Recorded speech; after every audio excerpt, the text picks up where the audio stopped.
ఓం శ్రీ గురుభ్యో నమః. శ్రీ శ్రీ శ్రీ యోగి రామానంద గురుపాదుకా పూజయామి. శ్రీ లలితా సహస్రనామ స్తోత్రంలోని 66వ శ్లోక వివరణ. ఉన్మేష నిమిషోత్పన్న విపన్న భువనావళి సహస్ర శీర్షవదనా సహస్రాక్షి సహస్రపాత్. ఉన్మేష నిమిషోత్పన్న విపన్న భువనావళి, ఇది 16 అక్షరాల నామం. ఉన్మేష అంటే తెరుచుకోవడంతోనూ, నిమిష అంటే మోయటంతో, ఉత్పన్న అంటే పుట్టిన, విపన్న అంటే లీనమైన, భువనావళి అంటే చతుర్దశ భువనములు కలది అమ్మ అని ఈ నామానికి అర్థం చెప్పవచ్చు. అంటే అమ్మవారి కనురెప్పలు తెరుచుకోవడము, చతుర్దశ భువనాలు అంటే 14 లోకముల ఉత్పత్తికి కనురెప్పలు మోయడం వలన వాటి విపత్తికి అంటే లయానికి కారణభూతమవుతాయి. అమ్మవారు కనురెప్పలు తెరవడం మోయడమే జరగక్కర్లేదు. ఆవిడ ఆ విధంగా సంకల్పించినా కూడా చాలు, ఇలా జరుగుతుందన్నమాట. 14 లోకాల్లో భూలోకము, భువర్లోకం, సువర్లోకం, మహాలోకం, జనలోకం, తపోలోకం, సత్యలోకం, ఈ 7 లోకాలు ఊర్ధ్వలోకాలు. తర్వాత అతలం, వితలం, సుతలం, రసాతలం, మహాతలం, తలాతలం, పాతాళం, ఈ 7 కూడా అధోలోకాలన్నమాట. అమ్మవారికి రెప్పపాటు కాలం చాలు ఈ బ్రహ్మాండాలు సృష్టించడానికి, లయం చేయడానికి. ఉన్మేషం అంటే మేషరాశితో ప్రారంభించి మేషం దగ్గరికి వచ్చి అంతమయ్యే దిశనే ఉన్మేష నిమిషోత్పన్న అని అంటారు. అంటే మేషరాశులుగా ఉన్నటువంటి 12 రాశులతో మొదలైన పరిక్రమ మేషం దగ్గరికి వచ్చి అయిపోవడంగా అర్థం చేసుకుంటే, ఈ 2 స్థితులకు మధ్యన చిట్ట చివరగా ఉండే మీనరాశి అంటే జలరాశి వస్తుందన్నమాట. మీనం అంటే మత్స్యం. అంటే సృష్టి ప్రళయాల మధ్య మీనరాశికి సంబంధించిన ఒక కథ ఉంది. ఇది 2 సృష్టుల మధ్య జరిగే జల ప్రళయానికి సంబంధించిన కథ. ఇది మత్స్యపురాణంలో ఉంది. అమ్మవారు రెప్ప తెరిస్తే సృష్టి, రెప్ప మూస్తే సృష్టి అంతం. ప్రతి శ్వాసలోనూ మనకు నిర్దేశించబడిన కాలం కరిగిపోతుంది అనే విషయం తెలిసి వృధా చేయకూడదు అనే వివేకం కలిగి ప్రవర్తిస్తాం మనమంతా. ప్రతి కార్యంలోనూ అది చిన్నదైనా కానీ పెద్దదైనా కానీ ఆరంభం ఉంటుంది. అవి ఉత్పన్న విపన్నములు మనలో ప్రతి క్షణం జరుగుతూనే ఉంటాయి. అవి జరుగుచున్నప్పుడే శుభం, కానీ ప్రక్రియ ఆగిన నాడు జీవితం లేదు. ప్రతి క్షణం ప్రాణం తీసుకునే ఊపిరి, విడిచే ఊపిరికి లోపల శ్వాసనాళాలు, ముఖ్యమైన నాడులు సంకోచ వ్యాకోచాలకు లోనవుతాయి. ఆ శ్వాస వేగంతోనే మిగిలిన అవయవాలు వాటి కార్యాలు అవి నిర్వహిస్తాయి. శ్వాస ప్రక్రియ అంటే అమ్మవారి కనురెప్పలు తెరవడం, మోయటం, ప్రపంచంలోని ప్రతి క్రియ ఇచ్చిపుచ్చుకోవడం అనే పద్ధతిలోనే జరుగుతూ ఉంటుంది. మేఘం నుండి వర్షం కురిసి నదిలోనూ సముద్రంలోనూ పడి మళ్ళీ అదే నీరు ఆవిరిగా మారి పైకి వెళ్ళి మేఘం అవుతుందన్నమాట. అదే నీరు పైన వాయువుతో కలిసి క్రిందకు వస్తుంది, క్రింద అగ్నితో కలిసి పైకి వెళుతుంది. ఈ క్రమము సరైన విధానంలో నడిస్తేనే జీవులకు, జగత్తుకు ప్రాణం ఉంటుంది. దానినే ఋతుధర్మాలుగా నిర్ణయించింది అమ్మ జగన్మాత. రెప్పపాటు కాలంలో సృష్టి ప్రళయాలను సృష్టించగలది ఆ జగన్మాత పరమేశ్వరి అని ఈ నామానికి అర్థం.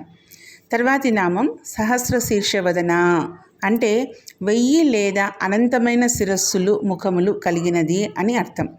ఇక్కడ 1000 అనేది అనేకమైన, లెక్కలేనన్ని అనే అర్థంలో వాడటం జరిగింది. అంతేకాని 1000 అనే సంఖ్య కాదు ఇక్కడ. ఈ చరాచర జగత్తులో ఎన్ని జీవరాశులైతే ఉన్నాయో అన్ని శిరస్సులు కలిగినది అమ్మ. ఈ జగత్తంతా తానే ఉంది. ప్రతి జీవిలోనూ ఉన్నది ఆ పరమేశ్వరి విరాట్ రూపిణి. విశ్వంలో ఉన్న అనంతమైన జీవుల తలలన్నీ అమ్మవారి ముఖాలుగా ధ్యానించి దర్శించాలి. సా అనే శబ్దంతో పురుష సూక్తము, హ అనే శబ్దంతో స్త్రీ సూక్తము ప్రారంభమవుతుంది.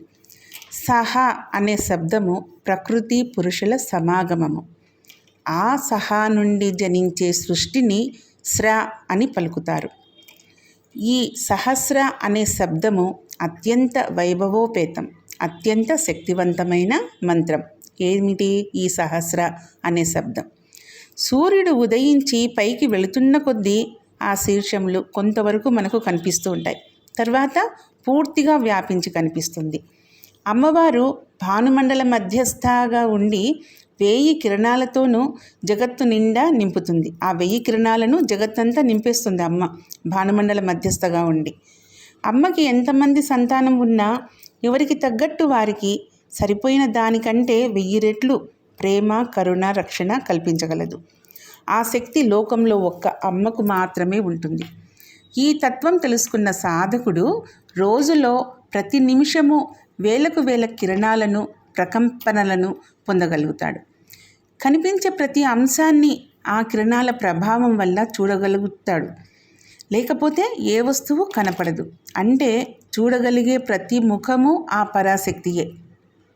ఆ స్థితికి వచ్చిన నాడు కాలాన్ని, కాలగమనాన్ని సంపూర్ణంగా సద్వినియోగం చేసుకోగలరు. అప్పుడే ఆ కిరణానికి ఎంతో దగ్గరగా వెళ్ళగలడు, తెచ్చుకోగలడు, పొందగలడు. సహస్ర శీర్షవదన అంటే అనంతమైన శీర్షములు, ముఖములు కలది అని ఈ నామానికి అర్థం చెప్పుకున్నాం. తర్వాతి నామము సహస్రాక్షి. సహస్ర అంటే 1000 లేదా అనంతమైన అని. అక్షి అంటే కన్నులు కలది, అంటే అనంతమైన కన్నులు కలది అని అర్థం. ఇంతకుముందు నామంలో చెప్పినట్లుగానే దేవి విరాట్ స్వరూపిణి అవడం చేత విశ్వంలోని కనులన్నీ ఆమెవే. ఆమె సకల జీవరాశికి కనులు అయినటువంటిది. అందుచేతనే సహస్రాక్షి అనబడుతుంది. సృష్టి మొత్తం వ్యాపించిన తల్లిని అన్నింటా దర్శించవచ్చు. ఇంతకుముందు నామంలో చెప్పినట్లుగానే 1000తో పోల్చడం అంటే అంతవరకే పరిమితమని కాదు. 1000లోని 3 సున్నాలు ముల్లోకాలకు, 3 శక్తి రూపాలకు సంకేతాలుగా భావించాలి. అలాగే సృష్టిలోని తన బిడ్డలను 1000 కన్నులతో కాచుకొని రక్షిస్తుంది అని అర్థం. చేప ఎలా అయితే చూపులతో తన సంతానాన్ని పోషిస్తూ ఉంటుందో, అమ్మవారు కూడా తన దృష్టితోనే సృష్టిని సంరక్షిస్తూ పాలిస్తూ ఉంటుంది. ఆమె అన్నింటినీ సమదృష్టితో చూస్తుంది. ఇది సాధన ద్వారా గమనించగలిగితే ప్రతి ఒక్కరూ కూడా తోటి ప్రాణిని సమదృష్టితో చూడడం అలవాటు చేసుకోగలరు.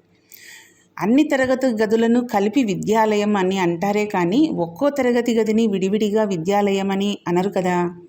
అలాగే అన్నింట్లో తన దృష్టి ఉంటుంది కానీ ఒక్కో దాంట్లో విడివిడిగా వేరుగా ఉండదు కదా. సహస్రాక్షి అంటే అనంతమైన కన్నులు కలది అని అర్థం. తర్వాతి నామం సహస్రపాత్ అంటే అనంతమైన పాదములు కలది అని అర్థం.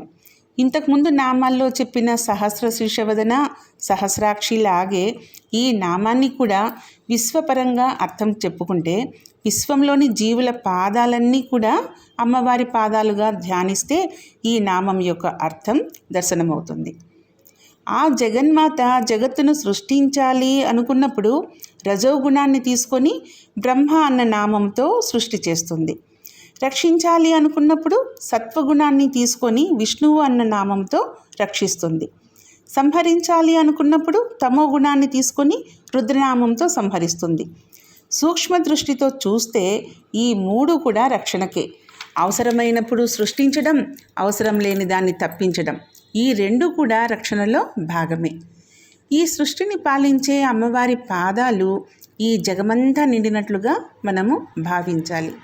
అందరిలో నిండి ఉన్న ఆ పరాశక్తి, ఆమె పాదాలే జీవకోటికి శరణాగతి. ఆ తల్లిని చేరడానికి అనేక మార్గాలున్నాయి. మార్గాలు వేరైనా చేరుకునే గమ్యం మాత్రం ఒక్కటే. మన ఋషులు, మహర్షులు దేవీ సాధనా విధానాలు ఎన్నో రకాలు మనకు అందించారు.